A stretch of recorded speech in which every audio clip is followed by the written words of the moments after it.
Olá, turma! Sejam bem-vindos a mais uma aula de ciências. E hoje a nossa aula será sobre sistema endócrino. Me chamo professora Gabriela. Função do sistema endócrino. O sistema endócrino, juntamente com o sistema nervoso, são os sistemas responsáveis pela coordenação das diferentes estruturas e atividades desenvolvidas pelo nosso corpo. O sistema endócrino é composto por glândulas e hormônios. Glândulas são órgãos especializados em produzir e liberar substâncias, seja para o uso interno do corpo, seja para a excreção no meio externo. Hormônios são substâncias produzidas pelas glândulas, os quais desempenharão funções específicas no corpo. Hormônios. Para que o sistema endócrino possa funcionar em nosso corpo, é necessária a atuação de algumas substâncias específicas, denominadas hormônios. Nessa figura, nós temos aqui a ação de dois hormônios, né? O glucagon e a insulina. Lá na frente, nós vamos detalhar esse ciclo dos hormônios, tá bom? Glândulas. As glândulas são divididas em glândulas exócrinas e endócrinas. Nessa figura, nós podemos ver alguns exemplos de glândulas endócrinas, entre elas a tireoide, as suprarrenais, também a hipófise, tá certo? Glândulas exócrinas. As glândulas exócrinas possuem ductos, que são canais, por meio dos quais descarregam no exterior do corpo ou em cavidades internas a ele as substâncias que produzem. Nossa pele, por exemplo, possui dois tipos de glândulas exócrinas: as glândulas sudoríparas, produtoras de suor, e as glândulas sebáceas, produtoras de material oleoso protetor da pele. Em ambas, o material produzido é despejado no meio externo por ductos, esquematizados nesta figura ao lado. As glândulas salivares também são exemplos de glândulas exócrinas. Elas produzem a saliva que, por meio de ductos, é liberada na cavidade bucal. Vamos falar um pouquinho dessas glândulas exócrinas, né? Então, aqui nós temos um ducto da glândula sudorípara, na qual, né, vai liberar o suor, tá certo? Percebam que aqui nós temos um corte, né, da pele. Então, nós temos aqui o tecido adiposo, derme e epiderme, e o ducto, né, a glândula sudorípara, e o ducto que conduz o suor. E aqui nós temos, então, a glândula sebácea, né, em um ducto ao redor do pelo. Percebam que a glândula sebácea liberará óleos, né, que lubrificarão a pele, tá certo? Glândulas endócrinas. Já as glândulas endócrinas não possuem ductos e liberam as substâncias que produzem, os hormônios, diretamente na corrente sanguínea, que os transportará até os locais que atuarão. Essa atuação está representada nesta figura ao lado. Então, nós temos aqui a célula da glândula endócrina, tá? Liberando, então, o hormônio na corrente sanguínea, o qual atuará em células específicas de determinados órgãos. Muitas vezes os hormônios, eles são conduzidos para lugares bem distantes da onde eles são produzidos pelas glândulas endócrinas. Então, eles caminham através da corrente sanguínea e atuarão em células específicas, em órgãos específicos, nos quais eles desempenharão suas funções. Então, aqui nós temos uma representação de todo o corpo, né, do sistema endócrino. Nós vamos falar de algumas glândulas. Então, o sistema endócrino é formado pelas glândulas endócrinas, entre as quais estão a hipófise, a pineal, a tireoide, as paratireoides e as suprarrenais. Além das glândulas endócrinas, há outros órgãos do corpo que, apesar de não atuarem exclusivamente como glândulas endócrinas, possuem células endócrinas que produzem e liberam hormônios. É o caso do pâncreas, do hipotálamo, que situa-se na região do encéfalo, e dos testículos e dos ovários. Então, vamos falar aqui de algumas glândulas, certo? Então, nós temos aqui, por exemplo, a glândula tireoide, que libera hormônios, entre os quais a tiroxina, que controla a velocidade do metabolismo das células e o desenvolvimento e funcionamento de vários órgãos. Temos aqui também as suprarrenais, que produzem vários hormônios, entre os quais a adrenalina, que é liberado em situações de medo, estresse, tensão. Tá? Nós temos também aqui os ovários, que produzem a progesterona e um conjunto de hormônios chamados de estrógenos, que são os hormônios sexuais femininos, e também os testículos, os quais produzem os hormônios sexuais masculinos, tá certo? E também o pâncreas, localizado aqui, ó, entre os rins, né? Nós temos, então, o pâncreas, que produz, entre outros, o glucagon e a insulina, que atuam na manutenção da concentração ideal de glicose no corpo, que nós vamos falar um pouquinho mais lá na frente.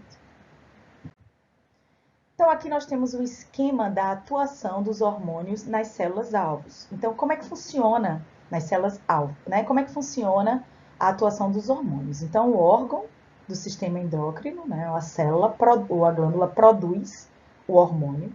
Esse hormônio será liberado na corrente sanguínea o qual atuará nas células-alvo, que às vezes elas podem estar distante das glândulas onde foram produzidas. Então, ao chegar nas células-alvo, vão exibir, né, reações em resposta ao hormônio. Então, nós vamos ver como é que funciona isso agora, com alguns exemplos. Nós vamos falar do hormônio adrenalina, da tireoide, do pâncreas e de gônadas e hormônios sexuais. Então, a adrenalina, né? Então, sob a ação do susto, as glândulas suprarrenais liberam a adrenalina na corrente sanguínea, então é um hormônio. Então, quando vocês estão sobre situações de estresse, medo, precisam ter uma atitude, muitas vezes, de fuga, né? Então, as suprarrenais liberam a adrenalina, né? Então, quais são as reações no corpo que esse hormônio promove? O coração bate mais rápido, o ritmo respiratório aumenta, as concentrações dos músculos ficam mais potentes e o corpo fica menos sensível ao cansaço. Então, aqui nós temos a imagem de uma menininha correndo com medo do cachorro, né? Então, todas essas reações aqui, né, que facilitam essa fuga desse cachorrinho foram desenvolvidos no corpo desta garotinha.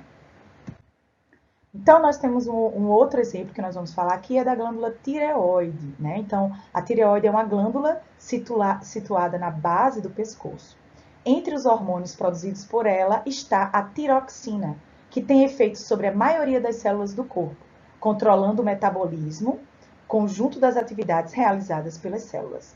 A tiroxina tem papel marcante na manutenção da pressão arterial, da frequência cardíaca, da atividade muscular e de funções digestórias e reprodutivas. O mau funcionamento da glândula tireoide pode ocasionar alguns problemas, tais como o hipotireoidismo e o hipertireoidismo. O pâncreas, né, libera dois hormônios importantes que atuam na regulação da concentração da glicose, a insulina e o glucagon. Então, nós vamos falar aqui do ciclo, né, da insulina e do glucagon no corpo. Então, observem aqui, tá? As setas, né, o sentido dessas setas, que é como nós vamos explicar agora. Então, ao ingerirmos o alimento, a taxa de glicose aumenta na corrente sanguínea. Isso estimula o pâncreas a produzir insulina. Então, determinadas células, as células betas, produzem a insulina. A insulina, então, ela vai atuar no fígado, fazendo com que o fígado absorva a glicose e armazene a glicose na forma de glicogênio, tá? Então, quando o fígado absorve a glicose e armazena na forma de glicogênio, a glicose, então, na corrente sanguínea, ela diminui a concentração da glicose na corrente sanguínea. Ao diminuir a glicose na corrente sanguínea, essa diminuição da taxa de glicose estimula o pâncreas novamente, mas agora células diferentes do pâncreas, as células beta, a liberarem o hormônio glucagon. O glucagon, então, ele vai atuar no fígado, quebrando as moléculas de glicogênio e liberando, então, glicose na corrente sanguínea, fazendo com que, novamente, as taxas de glicose na corrente sanguínea aumentam. Então, é assim que funciona o ciclo, né, da insulina e do glucagon e controle da glicose no corpo. Por fim, nós vamos falar das gônadas, tá? As gônadas são órgãos que produzem as células envolvidas na reprodução, chamadas de gametas. Quais são as gônadas no ser humano? Né? Os testículos no homem e os ovários nas mulheres. Aqui em destaque, né, homem e mulher. Os hormônios sexuais, como eles atuam? No início da puberdade, o hipotálamo, região do encéfalo, então nessa região aqui, estimula a glândula hipófise, certo? Esta glândula localizada aqui, próxima ao hipotálamo, tá? E a hipófise, por sua vez, libera hormônios que desencadeiam o desenvolvimento e o amadurecimento das gônadas. Por que o desenvolvimento e amadurecimento das gônadas são importantes, tá? Nós vamos falar isso aqui na frente. Então, os testículos, eles produzem hormônios denominados andrógenos, dos quais a testosterona é o mais importante. Os ovários produzem o hormônio progesterona e um conjunto de hormônios chamados estrógenos. Então, esses hormônios, certo? Masculinos e femininos, eles são responsáveis por desenvolver os caracteres sexuais secundários no homem e na mulher. Então, com o amadurecimento, esses hormônios eles são estimulados e são produzidos nos testículos e nos ovários, a produzindo os caracteres sexuais secundários, que são quais? O surgimento da barba, o surgimento de pelos e também o desenvolvimento das mamas, são exemplos de caracteres sexuais observados nos homens e nas mulheres, tá bom? Então, por hoje ficamos por aqui com a nossa aula sobre o sistema endócrino. Bons estudos!